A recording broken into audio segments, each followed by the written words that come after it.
Nazywam się Anastazja Sidor, pochodzę stąd, mieszkam od wielu lat w Puńsku i jakby jestem miejscowa, tutaj się urodziłam. W tej chwili jestem w ogóle emerytką, ale bardzo długo pracowałam w szkole. Ja się wychowałam w tej grupie tutaj miejscowej, tutaj gdzie mieszkają Litwini, to jest grupa Dzuków. Troszeczkę na pograniczu z tą grupą suwalską, gdzie są wpływy takie z różnych dziedzin, tam w budownictwie czy w jakichś tam tradycjach innych i tak się z tym identyfikuję. Wiedzę na temat ziół to mam, że tak powiem, bardzo różnorodnie, także gdzieś tam z rodziny, gdzieś tam ze wsi, gdzieś tam od kogoś z usłyszenia.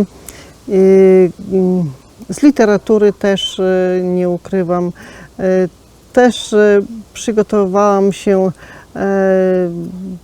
bardzo często, brałam udział w tych obrzędach Nocy Świętojańskiej, gdzie właśnie zajmowałam się tym wróżeniem z ziół. Też stąd taka wiedza, też ciągle jakoś tak wzbogacana, ciągle ona była potrzebna, także interesowałam się tym. Natomiast nie mogę powiedzieć, że tak gdzieś tam od babci, od prababci znam, dlatego że nie mieszkaliśmy z babcią. Babcia zmarła bardzo młodo, więc takiej wiedzy jakby nie posiadam. Bardzo niewiele tej wiedzy takiej z pokolenia na pokolenie, także moja wiedza jest raczej taka bardziej już książkowa, ale spora część tej wiedzy jednak jest tutaj stąd, to jak nazywano, do czego używano, jakie ziele. Były używane tak jak w każdym domu tutaj, w tych miejscowościach, także używano z różnych okazji, tak jak i wszyscy.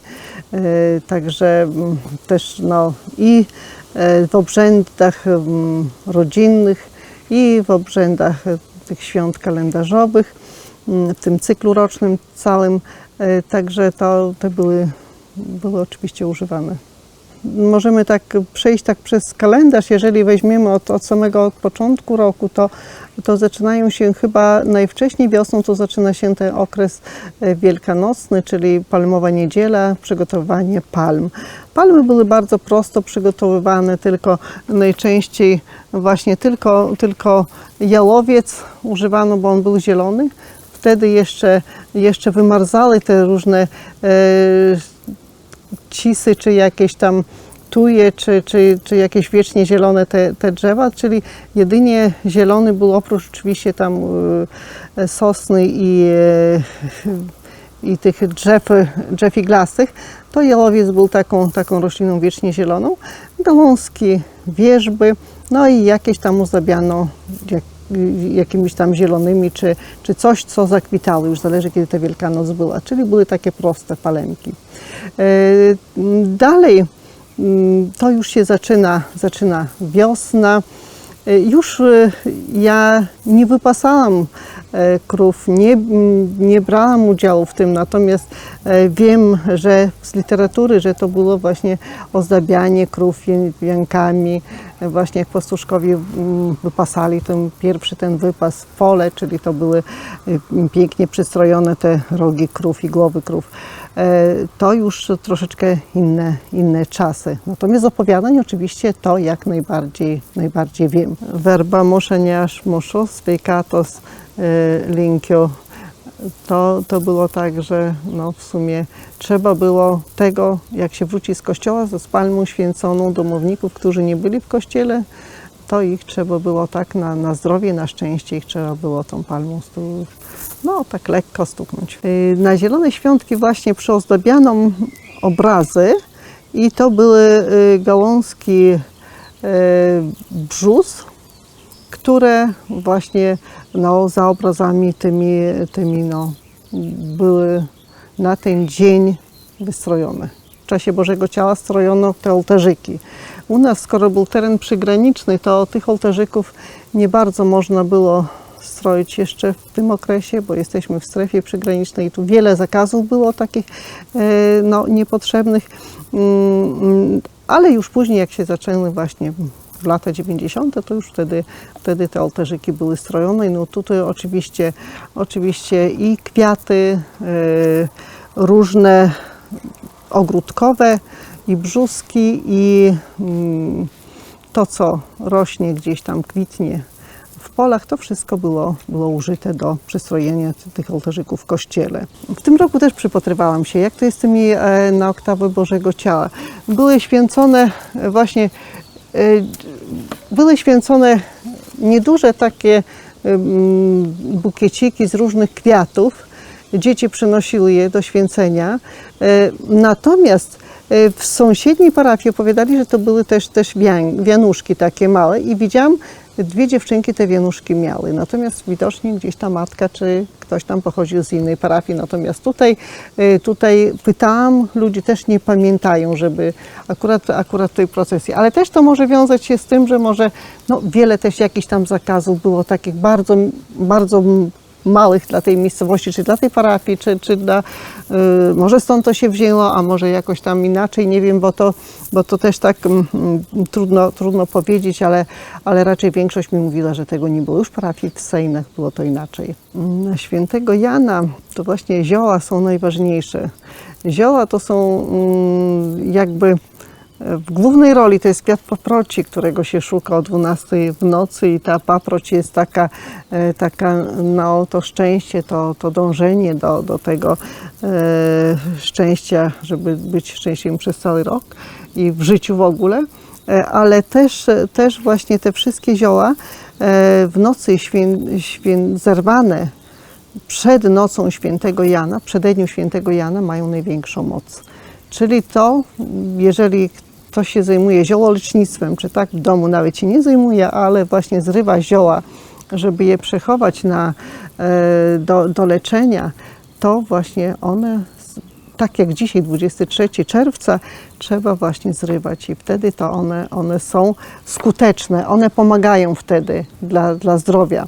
Wieńce z tych ziół panny robią z różnych kwiatów. Też wróżą sobie. Trzeba zerwać z te zioła, 9 ziół zerwać z pól, 9 ziół zerwać z bagien i 9 ziół z lasu. I to wszystko można mieć w wieńcu i to przynosi szczęście. Też jeszcze zioła do wróżby, z tych ziół wróżono. Niekoniecznie wieniec tego można było pleść, ale można było z tych ziół wróżyć. Ale to już robił ktoś, kto się zna na tym. Tylko przynosili ludzie i panny oczywiście, czy kawalerowie przynosili te zioła do wróżki i na podstawie tego, co było zerwane, wróżono. I właśnie wtedy, jak jest ta magiczna liczba 9 w naszej tradycji, to też właśnie ona jakby daje obraz tego, można powiedzieć o tym, co było, co czeka, co będzie. Także ta magia właśnie Nocy Świętojańskiej. Obowiązkowo i koniecznie trzeba było na Matki Boskiej Zielnej, czyli na 15 sierpnia, kiedy był ten, u nas w parafii był odpust tytularny, czyli tutaj najważniejszy jakby, i były robione właśnie bukiety, takie wiązanki, równianki w sumie, takie każda rodzina czy każda osoba miała mieć tę równiankę ze sobą. Ona była z kwiatów najczęściej ogródkowych, ale też musiało być i klosy zbóż i to właśnie na pamiątkę Matki Boskiej, która właśnie wstała z grobu i zostało po niej tylko kwiaty w trumnie, także na tę cześć właśnie przynoszono do święcenia te zioła i te zboża. Później zaczęto już robić wieńce, takie kościelne, do kościoła też robiły wsie, robiły organizacje, robiły rodziny. No i to już do tego wykorzystywano i klosy, i slomę, i kwiaty, i różne inne zioła, które były wtedy akurat kwitły do ozdabiania. Dożynki odbywają się 15 sierpnia Misku. I tu są organizowane, właśnie wykonywane te wieńce dożynkowe i tutaj są też robione te właśnie święcone te zioła i robione są wieńce. Ale właśnie to w kościele, ale kiedyś w dawnych czasach to jak kończono żęcie zboża, żęcie żyta, wtedy przynoszono na to zakończenie wieniec dla gospodarza, wręczano dla gospodarza. I ten wieniec mógł być tak w postaci takiej równianki, czyli pięknie ułożone kłosy żytnie. Tutaj mam jeszcze, one w tym roku jeszcze nie są dojrzałe, ale tak właśnie ich dużo i równiutko ułożone i ich jest dużo. Po prostu równe takie te kłosy, najdorodniejsze, najpiękniejsze. I on mógł być tylko związany, krajką owiązany albo czymś tam, bo się miało, jak się kosiło zboże, to gdzieś tam się miało tą krajkę do koszuli, albo też stojący, czyli wtedy to dzielono to jakby zboże związywano tutaj i dzielono na 3 części. Oczywiście tego ma być o wiele więcej, bo to nie będzie stało i stawiano to w ten sposób uroczyście na stole. To był też właśnie ten wieniec, rodzaj takiego wieńca. I też mógł być jeszcze taki wieniec na głowę, też taki podwyższony, taki pięknie ozdobiony różnymi kwiatami polnymi, także te wieńce takie były u nas, ale to było na zakończenie żęcia zboża, bo to była żyta, przepraszam, bo to była bardzo ciężka praca i żyto to jest zboże chlebowe, a chleb jakby najważniejszy jest w tej tradycji i trzeba było tę właśnie uroczystość specjalnie uczcić jakoś i dlatego takie te zwyczaje żniwne były bardzo, bardzo uroczyste. Jeżeli to był dworek, to przynoszono dla tego pana dworskiego, natomiast jeżeli to było gospodarstwo, no to zawsze rzęto, żyto za pomocą pomagali sąsiedzi, czy pomagała rodzina, czyli wtedy to przynoszono dla gospodarza domu, wręczano. I wszyscy później uroczyście się bawili, bo się cieszyli z tego powodu. Święto zmarłych, więc wtedy kwiaty, przystrojenie grobów. Obowiązkowo to było też z dzieciństwa, pamiętam właśnie te drzewa iglaste, te świerki czy tam gałązki wiecznie zielonej tej jodły, która symbolizowała też takie wieczne życie. Trzeba było przystroić bardzo prosto, jakieś tam tych kwiatów dużo nie było, ale właśnie tymi gałązkami.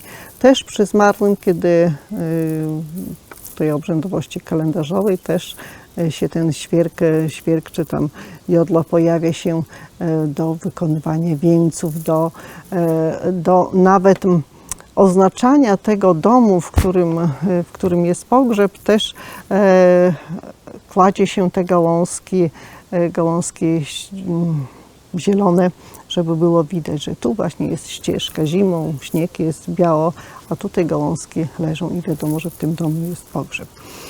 Też choinka w sumie w moim dzieciństwie to już ona była wcześniej na wsiach nie za bardzo to była choinka, ale też na Boże Narodzenie i też wiecznie zielone drzewko, które trzeba wystroić, które trzeba ozdobić, które trzeba jakoś tam pięknie zaprezentować w tym zimowym okresie. No to przede wszystkim zioła lecznicze trzeba mieć, bo nie wiadomo, kiedy ktoś zachoruje i kiedy komuś przyjdzie użyć tam takie jak piorun, jak kwiat lipowy, jak tam te inne przeciwgorączkowe, czy jakieś zioła, które pomogą dość szybko, to trzeba zawsze je mieć. Natomiast też trzeba mieć takie zioła ochronne, też trzeba mieć tę palmę, która jest poświęcona i trzeba ją trzymać na oknie, żeby gdzieś tam piorun nie uderzył. Też trzeba mieć później na wypasanie bydła i też tą palmą można troszeczkę to pogonić, to bydło, za krowy pogonić tym, żeby one wróciły szczęśliwie i dobrze się pasły.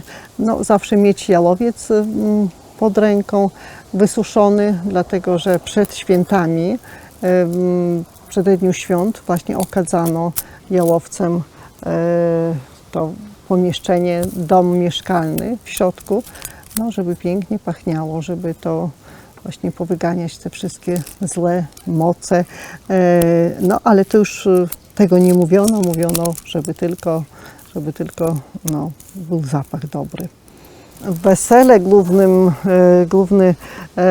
głównie tutaj ruta, zielony krzew, który właśnie panny powinny mieć w przygotowaniu przez cały rok, dlatego że no, nie wiadomo, kiedy przyjdzie ten szczęśliwy moment, żeby wyjść za mąż. Także zimą przykrywano krzaczek ruty jakimś tam, no nie wiem, naczyniem, czy jakimś kotlem, czy jakimś słomianą jakąś tam, no czymś, co było pod ręką akurat, żeby ona nie wymarzła, bo kiedyś te takie mroźne zimy były, że wymarzały. Jeżeli któryś tam się szykowało wyjście, a często wychodzono za mąż zimą, to właśnie, żeby od tego śniegu nie trzeba było jej tam szukać pod tym śniegiem, żeby ona była przykryta i żeby zrobić wianek z ruty. To właśnie ruta taką tej obrzędowości rodzinnej była bardzo, bardzo ważna. Śpiewano o niej pieśni. Panny, które dróżki tej panny młodej plotły ten wieniec ruciany, to właśnie no, się cieszyły z tego, że ta panna właśnie ma ten wieniec ruciany, bo nie każda zachowała go. Czasami się zdarzało, że któraś tam gdzieś traciła po drodze. Się żegna panna młoda, jak wychodzi ze swojego domu, to się żegna z matką, z ojcem, z braćmi, z siostrami i później idzie do ogródka rucianego i się żegna z rutą, czyli żegna się ze swoim dziewictwem w sumie, tak, ze swoim rodzinnym domem. Także też o tym pieśni są śpiewane, że właśnie ona zostawia już tę rutę jakby dla młodszych sióstr czy dla koleżanek. Już nie będzie właśnie nosiła tego wianka rucianego na głowie, już no, nie ma prawa jakby już nosić tej ruty, bo to też symbol takiej cnoty, czy symbol takiego dziewictwa, symbol niewinności tej panny młodej, bo zakładano dla niej już chusteczkę, czepek i już była mężatką. Ozdabiano dom, ozdabiano też i jeżeli kapliczka była przy domu, też obrazy, no to jeżeli to był ten okres właśnie letni, to białe kwiaty także były tutaj w roli głównej. Dróżki miały kwiaty obowiązkowo, a drużbanci mieli przypięte tutaj albo krajką przywiązany jakiś tam do kwiat, jakiś przystrojony i też to były i kawalerowie też tam z rutą, z jakimś kwiatkiem białym, także to mieli te zioła występują tutaj. Stół przystrajano też weselny, też no, można było wieniec dookoła ruty, też wóz, którym jechali oczywiście młodzi jadą do kościoła wozem, no to ten wóz dróżki plotą wieniec zielonych tam gałęzi dla kawalera, bo jechali oddzielnie, kawaler swoim, panna swoim powozem, to dla kawalera właśnie z liści dębu. Samochody też do niedawna jeszcze i teraz też jeszcze występują, że samochody też, przód samochodu wystrojony jest właśnie tym wieńcem z dębu, także też jeszcze ręcznik jakiś albo krajka ozdobiony dodatkowo, ale tutaj występują obowiązkowo zioła. panny młode zbierały się na ten wieczór panieński, wtedy to wszystko stroiły. Wszystko to z wieczora było przystrojone, samochody przystrojone, czy kiedyś wozy, później samochody przystrojone, właśnie przyozdobione tymi wieńcami zielonymi. Czyli weselnym ciastem to był sękacz i sękacz stawiano na stół, przynosiła go swatka i ta swacia stawiała go na stół i przystrajała do środka, właśnie bo tam jest taki otwór, do tego środka wkładano kwiaty, także to był taki i ciasto i też przystrojone. Też zimą, jeżeli nie było tam tych świeżych kwiatów, to też jakiś tam szparagus czy jakieś tam jakieś ruta zachowana była czy coś, także przystrojano tam oczywiście. Do trumny wkładano te zioła, które były święcone na Matki Boskiej Zielnej 15 sierpnia. Te zioła suszono, później składano za obraz i kiedy ktoś z rodziny umierał, to trzeba było mieć koniecznie to ziele trzeba było mieć i włożyć, nie zapomnieć go włożyć do trumny. To było wtedy, kiedy właśnie już szykowano nieboszczyka do pogrzebu, a w czasie pogrzebu też właśnie, jak już mówiłam, robiono wieńce z tych iglaszków, z tych jodeł czy świerków i też właśnie tą ścieżkę wykładano, jeżeli to było czy zima, czy lato, to właśnie wykładano, żeby było wiadomo, że w tym domu. Oczywiście później to już chorągwi wisiały, ale kiedyś tych chorągwi w dawnych czasach to nie było. Jeszcze to wykładano, żeby to było wiadomo, że w tym domu jest pogrzeb. Jeszcze wracając do pogrzebu zupełnie może, bo tak, jeżeli umierał młody człowiek, czyli kawaler albo panna, to robiono wieniec z gałęzi dębowych, jeżeli to był okres ten zimny, to właśnie z gałęzi takich zielonych, iglastych. Robiono wieniec, który niesiono dookoła trumny, ale też to niosła młodzież, jeżeli to albo kawalerowie, albo panny niosły ten wieniec dookoła. Także to tak wyglądało.